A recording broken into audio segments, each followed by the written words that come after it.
Vokalis legendaris Jepang Hyde mengungkap alasan unik di balik pemilihan Jakarta sebagai satu-satunya kota di Asia dalam tur dunianya. Hyde Insight Live 2025 di tenis indoor Senayan Sabtu 1 November.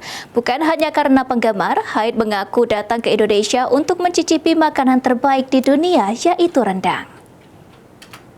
Dalam jumpa pers di Jakarta, Haido sudah beberapa kali manggung di Indonesia, mengungkapkan alasannya memilih Jakarta.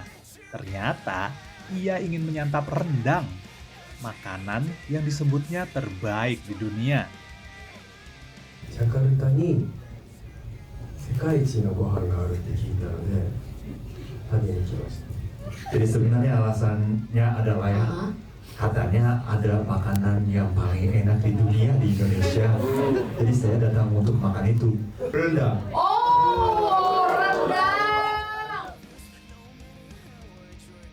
Promotor konsernya, Sound Rhythm, juga mengungkapkan Jakarta jadi satu-satunya kota di Asia Tenggara yang dipilih Haido dalam tur kali ini. Nah tentunya kami juga kaget awalnya. Ternyata memang beliau itu sebelumnya sudah pernah tur Asia, namun belum pernah ke Asia Tenggara. Nah di saat ini akhirnya beliau berkesempatan dan alhamdulillah cuma Jakarta doang yang dipilih sama beliau. Masih ingin ngejar nonton konser Haido? Tiket konser masih tersedia di situs resminya, namun dengan jumlah yang sangat terbatas. Dari Jakarta, Eka Fatimah Nur Sadiah, Kantor Berita Antara mewartakan.